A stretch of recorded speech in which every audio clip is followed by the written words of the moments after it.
أعوذ بالله من الشيطان الرجيم بسم الله الرحمن الرحيم الحمد لله رب العالمين الرحمن الرحيم مالك يوم الدين إياك نعبد وإياك نستعين اهدنا الصراط المستقيم صراط الذين أنعمت عليهم غير المغضوب عليهم ولا الضالين آمين. In the name of Allah, the most gracious, the most merciful, Dr. William Campbell, Dr. Zakir Naik, Dr. Mazakas, Dr. Jamal Badawi, Dr. Samuel Nauman, and Mr. Sam Shamon. Distinguished guests, ladies and gentlemen, Assalamu alaikum wa rahmatullahi wa barakatuhu. Peace and blessings of Almighty Allah be upon all of you. On behalf of the organizers, the Islamic Circle of North America, I, Sayyid Sabil Ahmed, welcome all of you to this unique event, a dialogue on the topic, the Quran, the Bible in the light of science. Again, on behalf of Dr. Campbell, Dr. Zakir Naik, Islamic Circle of North America, this dialogue is being held in a spirit of friendship, understanding each other's viewpoints. A brief introduction of ICNA's activities, Islamic Circle of North America. The goals of Islamic Circle of North America are to motivate Muslims to perform their duty of being witnesses unto mankind, offering educational, training opportunities to increase the Islamic knowledge and to enhance the character. ICNA is also active in opposing immorality and oppression of all forms, supporting efforts for socio-economic justice, civil liberties in the society, strengthening the bond of humanity by serving all those in need anywhere in the world, with special focus on our neighborhood across North America. For today's unique dialogue, the two main moderators are Dr. Muhammad Naik, representing Dr. Zakir Naik, and Dr. Samuel Nauman, representing Dr. William Campbell. It is my duty to ensure a fair and proper conduct of this meeting. Therefore, we request our speakers as well as the audience to maintain due decorum for a healthy dialogue. With that, I would request Dr. Samuel Nauman to give the introduction of Dr. William Campbell. Assalamu alaikum. Thank you, Brother Sabil Ahmed. It's a pleasure and honor to be here with you this evening. And first of all, I myself, with a group of our brothers and sisters from the Christian background, really like to thank the Islamic Circle of North America and the local people who have organized this unique event. They have done a great job. They have worked very hard.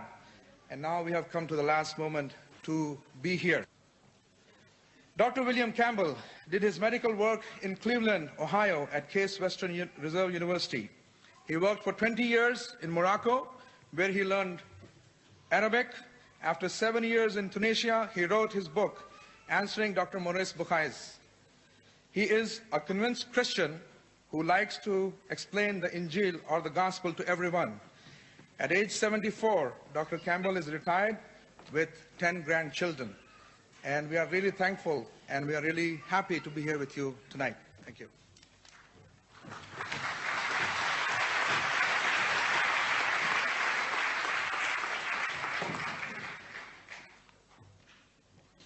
On behalf of the Islamic Research Foundation, I, Dr. Muhammad Naik,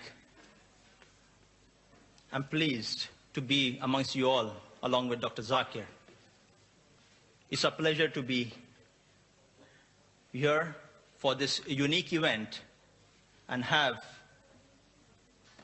the good pleasure of having scholars like Dr. William Campbell, Dr. Jamal Badawi, Dr. Mazakas, as well as my co-colleague, Brother Dr. Samuel Naman, you're with us. I, on behalf of Brother Samuel and myself, present the format for the dialogue. The format, as agreed and decided fair by both our speakers, is Dr. William Campbell would first address you for 55 minutes on the topic, the Quran and the Bible in the light of science. Then Dr. Zakir, Naik, at the far end, would make his presentation for 55 minutes on the same topic. This would be followed by a response session in which Dr. Campbell would respond to the matter presented by Dr. Zakir for 25 minutes, followed by Dr. Zakir too responding for 25 minutes to the matter presented by Dr. Campbell. Lastly, we would have the open question and answer session in which the audience may pose questions to each speaker alternately on the question mics provided in the auditorium. After the mics, questions are handled, we would allow questions on index cards to be provided by volunteers in the aisles and in the order selected at random by the coordinators and the advisors to each of the speakers. Ladies and gentlemen, to address you today, Dr. William Campbell.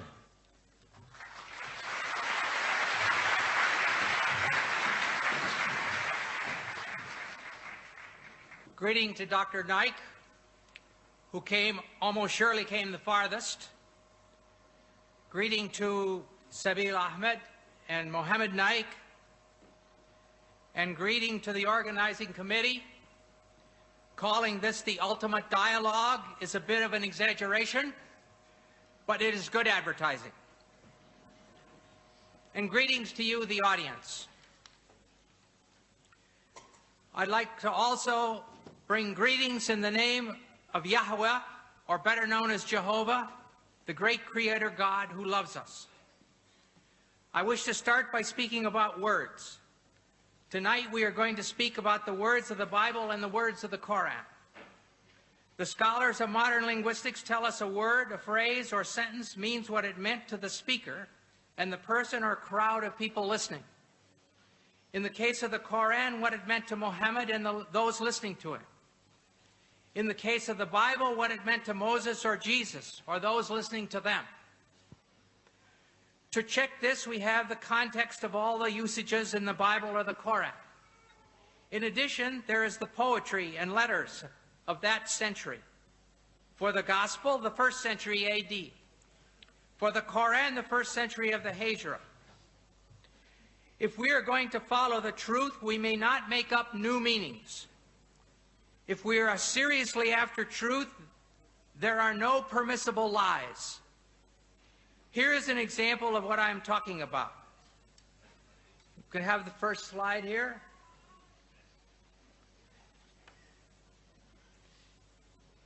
This is talking about 2 dictionaries that I have in my home, one from 1951 and 1991. In these 2 dictionaries, the first meaning, pig, a young swine of either sex, is the same. The second meaning, any swine or hog, any wild or domestic swine, it's the same. Third, the flesh of swine, pork, is the same. Then the meaning, a person or animal of piggish habits, it's the same. A person who is gluttonous. And down here, pouring metal into a pig for pig iron is the same. But over here is a new meaning, a police officer. You call the police officers pigs. All right, the question is, in the Torah, it says you can't eat pigs. Well, can I turn around and say, oh yes, that means police officers, you can't eat police officers? Of course not. In the Quran, Allah says can't eat pigs. Can I translate it, can't eat police officers? No. It's wrong. It would be stupid. It would be lying, actually. Mohammed did not mean police officers. Moses did not mean police officers. We may not have any new meanings. We must use the meanings known in the 1st century AD for the Bible, or that is for the Gospel, and the 1st century of the Hijra for the Quran. Now let us look at what the Quran says about embryology. Oh, sorry, got the wrong thing.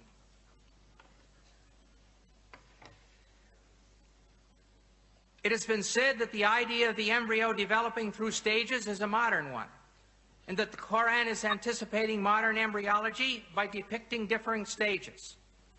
In a pamphlet entitled Highlights of Human Embryology by Keith Moore, Dr. Moore claims the realization that the embryo develops in stages in the uterus was not discussed or illustrated until the 15th century. We will weigh this claim by considering the meaning of the Arabic words used by the Quran, and secondly, by examining the historical situation leading up to and surrounding the Quran.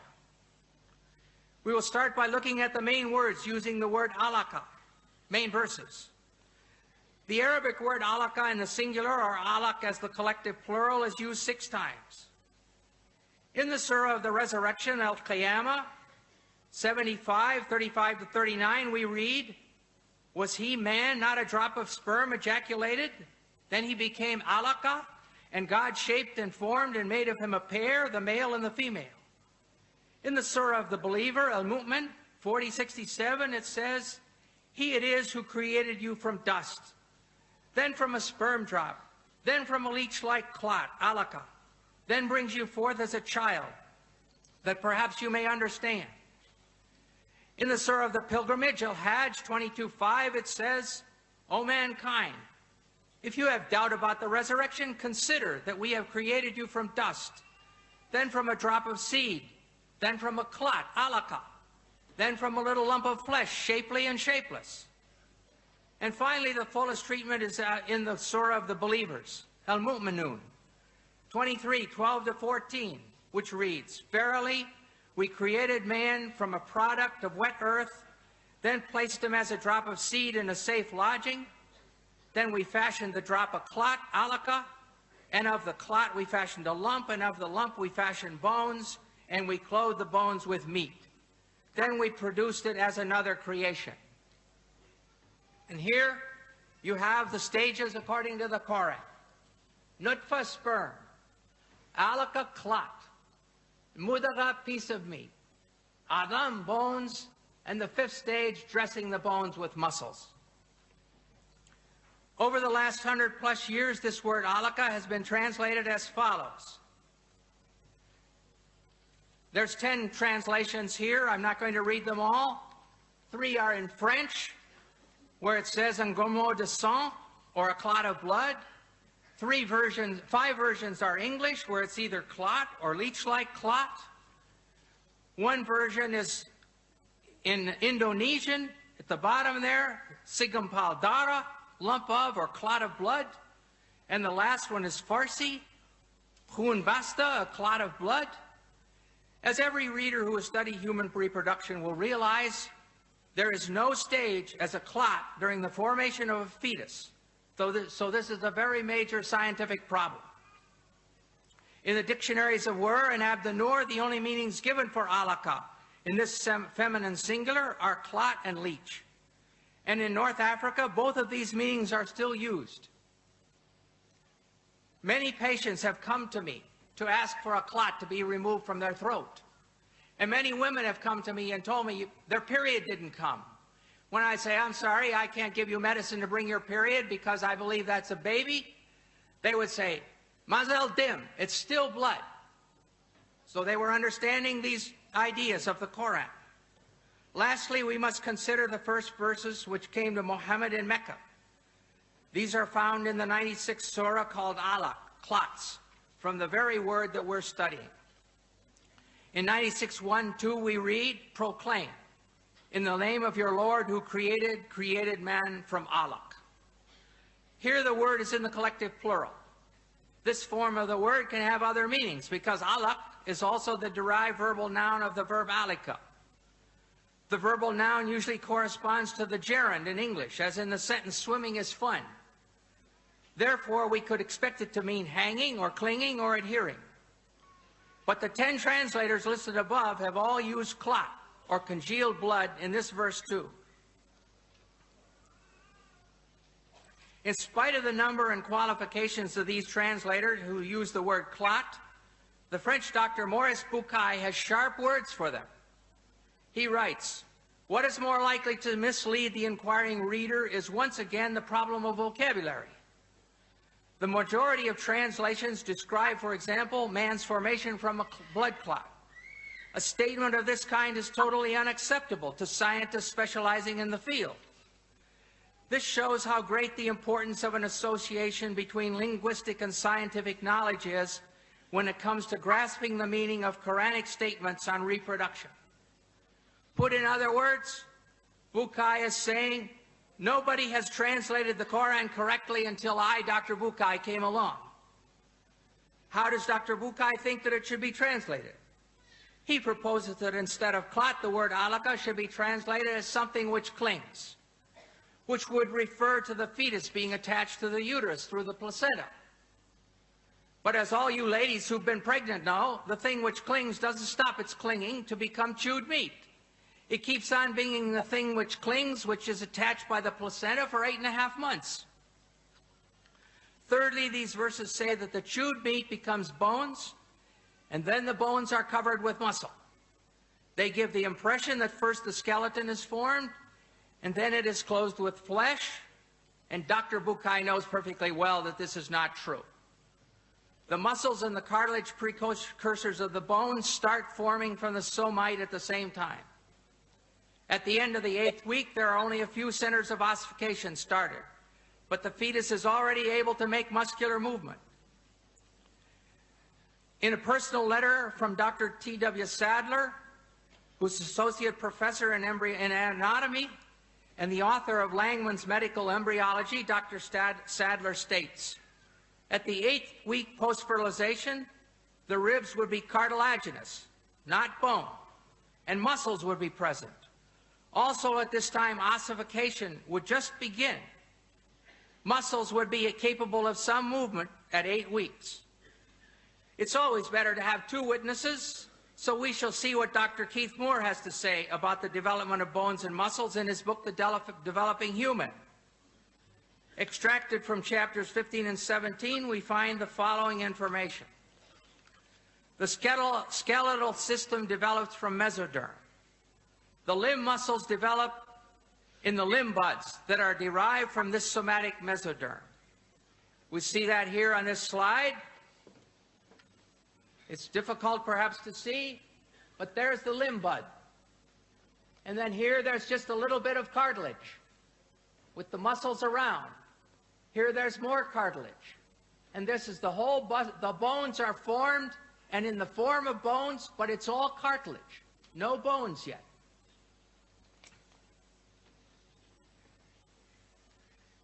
This second slide shows how it forms. Here's the cartilage. Now, just the bone looks like cartilage.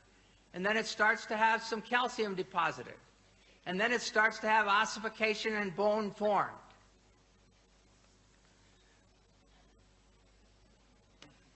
As the bone models form, I want to go back to this. As the bone models form, myoblasts develop a large muscle mass in each limb bud, separating into extensor and flexor muscles. In other words, the limb muscles develop simultaneously from the mesenchyme surrounding the developing bones.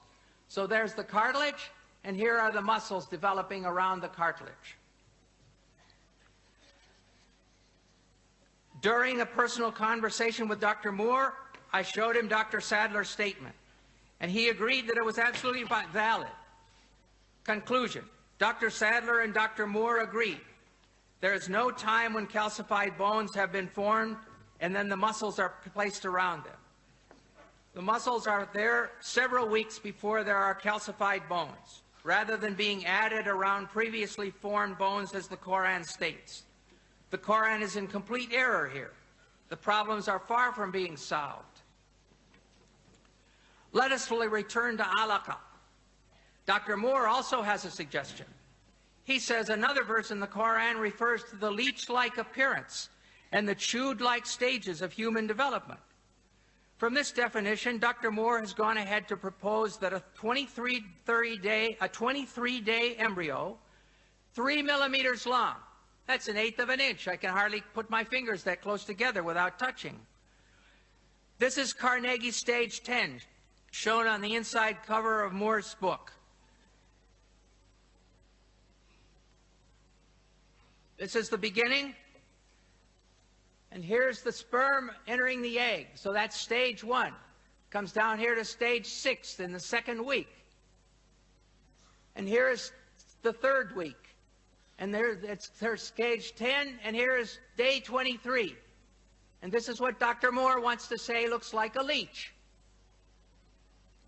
If we look further, though, and look at the X-ray, here's day 22, and the backbone is still open.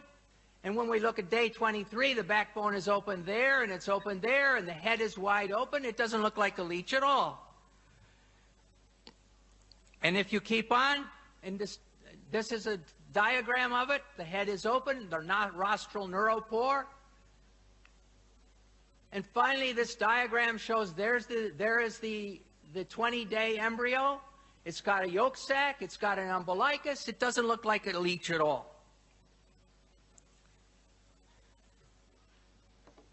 The problem, the great problem with these new definitions for the word alaka is that no confirming examples have been provided from the Arabic used in the centuries surrounding the Hijra. The only way to establish the meaning of the word is by usage. The only way to establish whether the singular form alaka can mean a 3-millimeter embryo or the thing that clings is to bring sentences demonstrating this usage from the literature of the Arabs of Mecca and Medina close to the time of Muhammad, especially from the language of the Quraysh. This will not be an easy task because much work has already been done on the clear Arabic of the Quraysh. The early Muslims understood intuitively the need to know exactly what the Quranic words mean, and for this reason they made comprehensive studies of their language and poetry.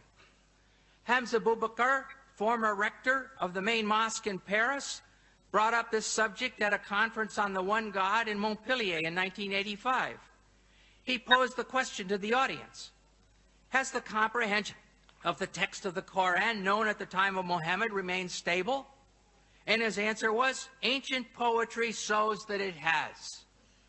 We can only conclude, if the verses which bring spiritual comfort and hope to Muslims have remained stable, then the scientific statements embedded in those verses must also be accepted as stable, unless new evidence can be brought forward.